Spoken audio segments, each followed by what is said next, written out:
Excuse me.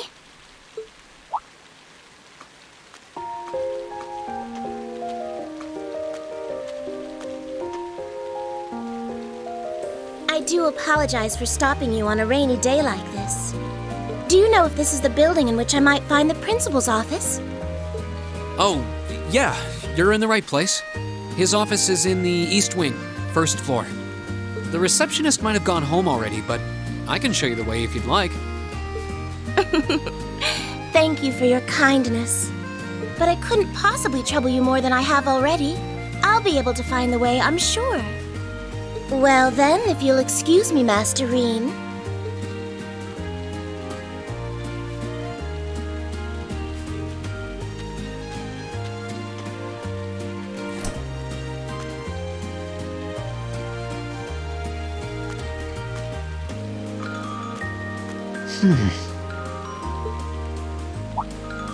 Wait a minute. How does she know who I am? Reen?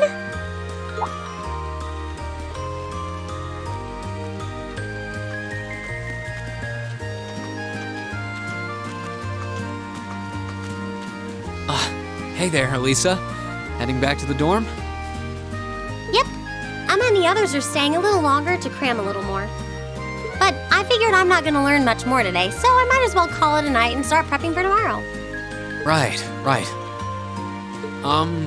Well, you're going my way, so what do you say we head back together? Sure, okay.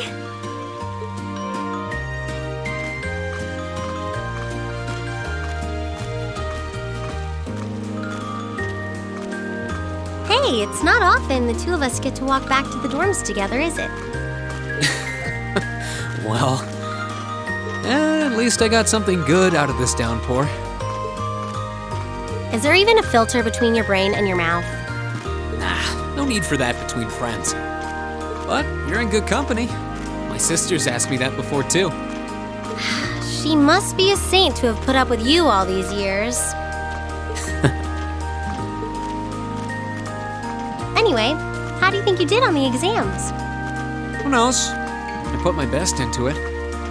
But honestly, I probably could have hit the books a little harder beforehand. I wish I was as smart as you.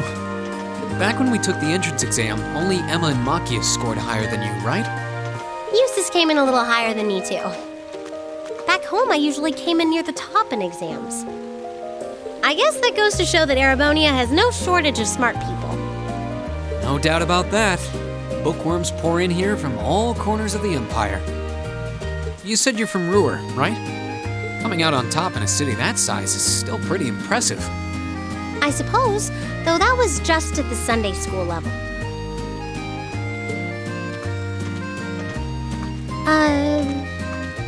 Aren't you curious about, my family and stuff? You mean the mysterious Elisa R., agent of national intrigue? Well, yeah, of course I am. But you probably have good reasons for keeping it under wraps, so I don't want to pry. It's not that major or anything. Especially compared to what you and Fee have told us about yourselves. I've never really thought my family circumstances were a big deal, though Fee's past sure came as a surprise. I wonder now, when I look at her, what her life in the Jaeger Corps must have been like. It seems like Instructor Sarah knows more about her past than we do. Back at the entrance ceremony, I got the impression they'd met before. Same. Oh, speaking of weird meetings, I ran into someone kind of strange earlier. Oh? Yeah, I was talking to her just before you called to me. A maid who knew your name? This isn't the part where it turns out she knows you because you've tried to hit on her in town before, is it? As if an upstanding guy like me could pull off the Casanova act. She seemed a couple years older than us, maybe 20 or so. A maid in her early 20s. Something wrong? No, just thinking. There's no way it could really have been her. Mother keeps her far too busy to find the time to come here. Ahem! Anyway, maybe the upper class dorm has a new hire starting out or something? Though that wouldn't explain how she knew your name. Maybe you're just more popular than you let on. If only.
exams are over, I feel free as a bird. And I'll keep on soaring, at least until the results come back.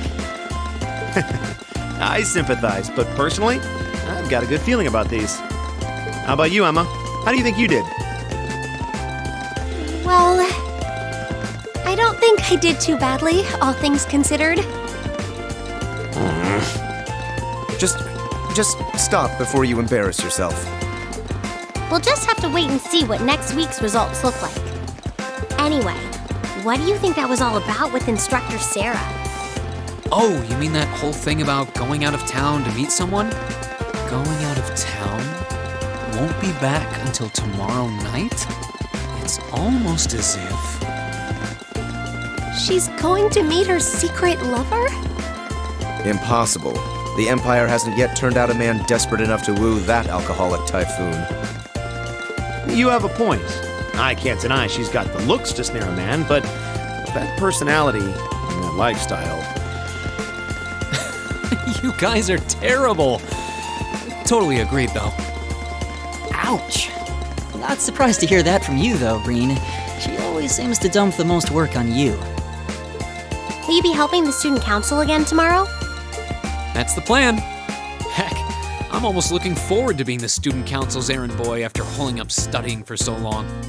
Perhaps so. Oh, please let us know if you plan on exploring the old schoolhouse. Yeah, I'd be glad to lend a hand this time. Thanks. Better watch out, though.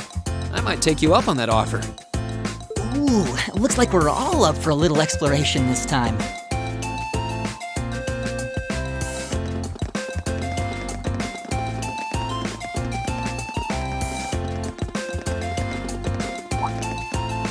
Come to think of it, where did Gaius run off to? He mentioned the principal wanted to have a word with them. You think he went there? Oh, yeah. Wonder what that was about. I hope he hasn't gotten into trouble. I mean, I doubt he would. I have no idea. He and Laura left early, too. I was kind of hoping we could all walk back to the dorm together for once. That sounds nice. Hey, so this might just be my imagination, but do those two seem kind of awkward around each other to anyone else? Really? So you think so, too? It seems like it started around the beginning of the month. I wonder if something happened then. It's like they've been avoiding each other ever since. You say that, but I did not take either as the type to dwell on petty issues or misunderstandings. Neither did I. We've been trying to suss out what the problem between them is, but so far, no luck. I wonder if that's what that was all about. Did you see something, Machias? What happened? Well, do you remember the day we gave our group reports on what happened during last month's field study? We gave a truthful account, including the part where Fee used an explosive to blast open the door to my cell. Yeah? That's when we found out that Fee used to be in a Jaeger Corps. That really threw me for a loop, but what does that have to do with Laura? Well, when that came up, I couldn't help but notice Laura had a rather unpleasant expression. It flashed across her face for only a moment, though, so I wondered if I had just imagined it. Interesting. But even if we assume that's true, what reason would she have to be upset? I can hardly hazard a guess. We all have certain things we'd rather keep to ourselves. We even have a member of this very class who remains tight-lipped about her own family, after all. Do you really have to drag me into this? My apologies.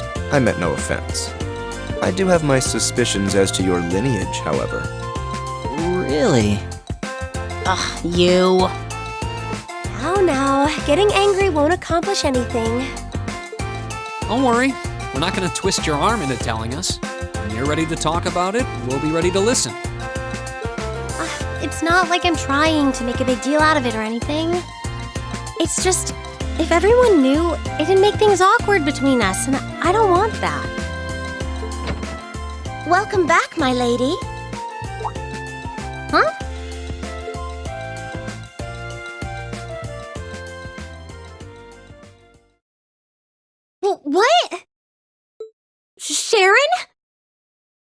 It's so delightful to see you again.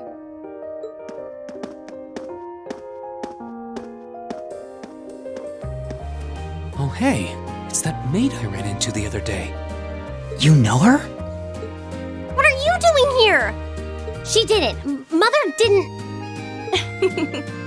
But of course, I was sent here at the behest of the chairman herself. Starting today, I will be assuming the position of caretaker for Class 7's dormitory.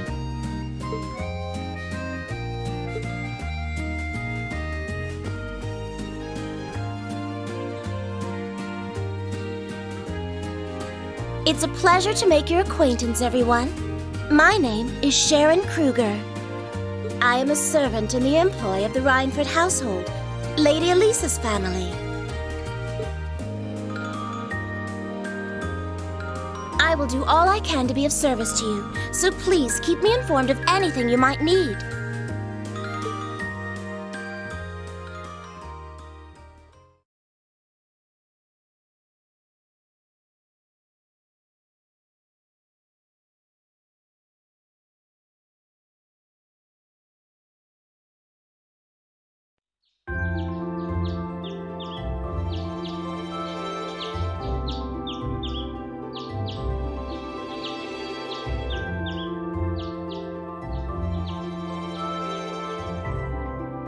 Whoa!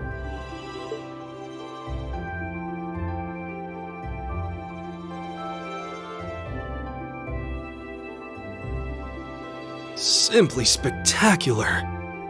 Just how many different types of food are there here? This looks more than edible. I believe this is what they call an imperial breakfast? That's right, Emma. It's a traditional Erebonian style of breakfast. I must apologize. It's taken me some time to familiarize myself with this kitchen, so my cooking has been a bit lackluster. Come now, Sharon. Your skill is something to be praised. This is far more colorful and varied than the breakfast served in my own home. I would compare this spread favorably with the breakfast served in the Duke's household. I'm honored that you think so. I've also brewed both tea and coffee if anyone would like some.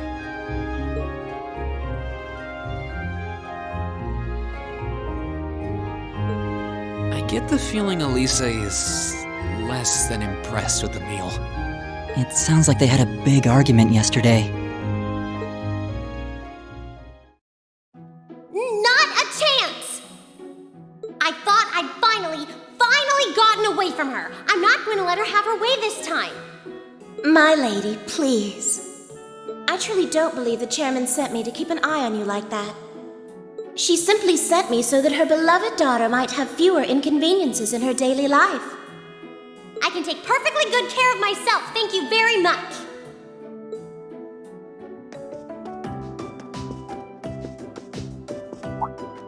Oh, fine! I'll take this up with her myself then. Is she in the office at corporate today, or is she out on inspection or something? I believe she'll be dining with the Ministry of Railways president in the capital today. After that, she'll be continuing her inspection tour, so she won't be back in Ruhr for another 5 days. Does she ever slow down? I'm surprised she doesn't burn through a pair of shoes a week.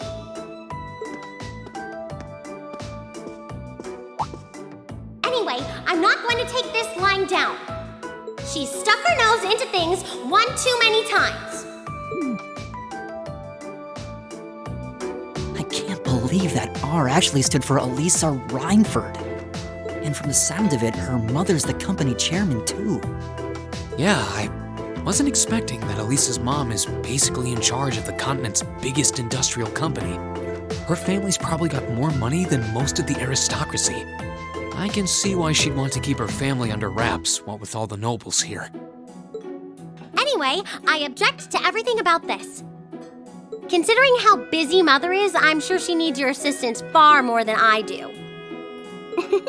I knew it. You're really concerned about her, aren't you? The way you two care so much for each other deep down is one of the reasons I'm so proud to serve you. That's preposterous. Oh, my lady, I almost forgot to mention that I made plenty of your favorite apricot jam.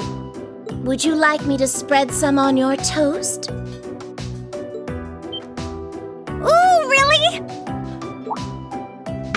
Stop treating me like a child. Though yes, I would like some jam. It's almost heartwarming to watch. Looks like Sharon's got her number.